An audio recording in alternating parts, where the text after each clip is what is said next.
What is going on, guys? It's Rob from Heroes Avenue. Happy Friday. Hope you guys are all doing well. I'm excited to talk about some of this stuff for today because we got new Empire Magazine Batman covers. Very detailed, very amazing images that we're going to take a look at. And we have the Black Adam test screening that apparently happened, and there's some news coming out of that. Very promising news. And then just before I turn on this camera, there's a little scoop about Shazam 2 and a character that's going to be popping in there, and that is very welcome. So we're going to talk about all of that.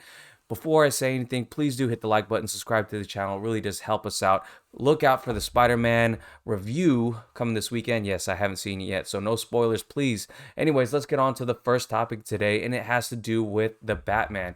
Now, the one you see here on this screen is the Jock poster or the Jock cover that he made, and we'll go into that in just a second. But Jock is actually the artist of all of those posters that you see in the back, the Star Wars posters. I know they're kind of blurred out right there, but let's go into the main two images. And right here, you're going to see the Batman image. I am absolutely loving this one. This is my favorite image of him so far, just because of how detailed it is. Obviously, it's going with the red and black color scheme that really represents him really well. Really represents that vengeance. That's that's the theme that seems to be surrounding his character. Obviously, he says it in the trailer, but just look at that detail on that suit. The shadows kind of hiding mysteriously a little bit. Some of the gadgets that he has, but I just love everything about this image. His gaze at the camera, before when I first saw the suit, if you look back at my first reaction to the suit, I think I was in Las Vegas when it came out, my friend's bachelor party,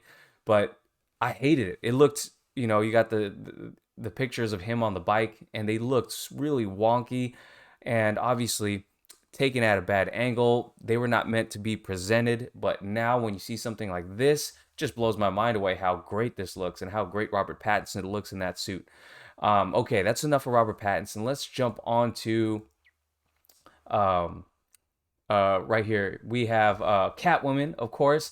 Zoe Kravitz. She looks great. Look at that. Look at that stare she has, and it's interesting that they didn't put the cowl on her, but she looks. I mean, she looks really good. Obviously, there's nothing that is kind of mind blowing here. She does have the whip in her hands, and if you kind of zoom in, it looks like those nails are filed into kind of claw shapes. So nothing mind blowing over here. It just looks great. She looks great. She's a good looking woman, and I'm excited to see her portrayal as Catwoman. More about her in just a second, but check out this. Obviously, this is Empire Magazine and Jock, I believe. Yep, covered by Jock. Yes, again, I mentioned he's the comic book artist, one of my favorites. He did the posters in the back here, very in line with his style. Kind of looks like that Batman '89 cover from the comics just recently as well. Man, these posters, man, or these covers, they knocked it out of the park. Of course, Empire gave us a little they gave us a little bit of a tease that they were going to be dropping that yesterday. But let's go back and see what Zoe Kravitz had to say. She just hashtag Catwoman, paying tribute to all the great Catwomen we have. I don't think we've had a bad Catwoman so far, or at least the on-screen or the big screen Catwoman we have. Of course, Michelle Pfeiffer, incredible Catwoman for that universe.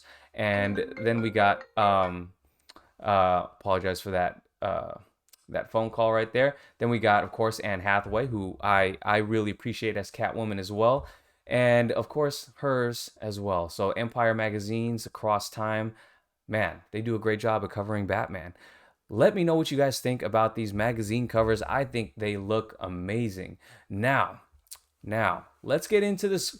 Let's get into this Black Adam. Let's get into this Black Adam topic right here because Black Adam uh, was rumored to have a test screening the other night, and let's look at what they are highlighting, and they're exciting. So check it out here. It says early reactions have come in for Black Adam test screening. The action is the highlight, even with unfinished effects. Noah Centino's Atom Smasher will surprise audiences. It's very JSA centric.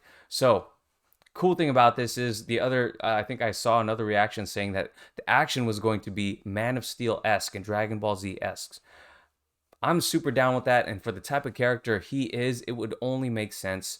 Kind of jarring to see how ahead of its time the action in Man of Steel was. If you look at it today, that movie still holds up in terms of action, visual effects, everything. And you know me, that's my favorite movie, superhero movie of all time. So it's going to be hard to beat that, but Black Adam is looking very promising. Noah Centino's Atom Smasher will surprise audiences. Of course, he's been a hit with the ladies with that Netflix show, that Netflix movie, trilogy of movies. I forget what it's called. I actually saw all of them with my girlfriend. She loves it so much. But anyways, Noah Centino, dude's getting jacked. He was supposed to be He-Man or something, but now he's just going to be Atom Smasher. I'm excited to see him, and I'm excited to see the rest of the JSA, and I'm glad that they haven't been revealed just yet. I'm sorry about that.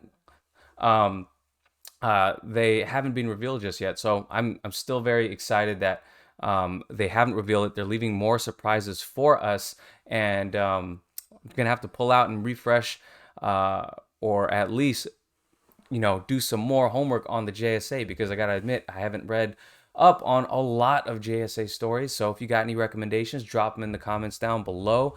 And let's go. Obviously, there's more to come with this Black Adam story. I'm going to be covering it a lot more. But lastly, let's cover this last bit of news right here.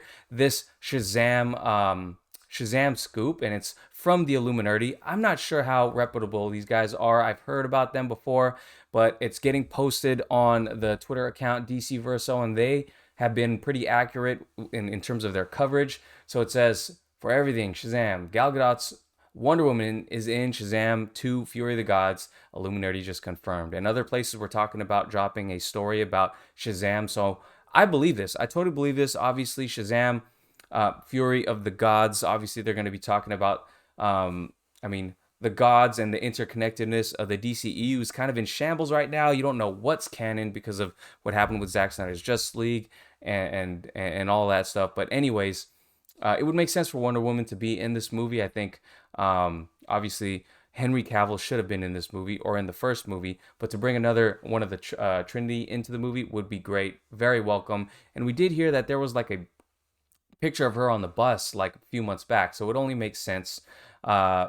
And it doesn't surprise me, but it is very welcome to have her a part of this movie. Shazam, the first movie, is a very underrated movie in my opinion. I love that movie, and I'm only excited to see more special effects and a bigger budget for this movie. So that's all I got to say about that. Let me know what you think about the stories for today. Thank you guys for watching. Look out for my Spider-Man review or reaction later on this weekend. Darren may be dropping a quick reaction right after this video, or maybe posted it before this video. Anyways, I'll catch you guys later. Peace.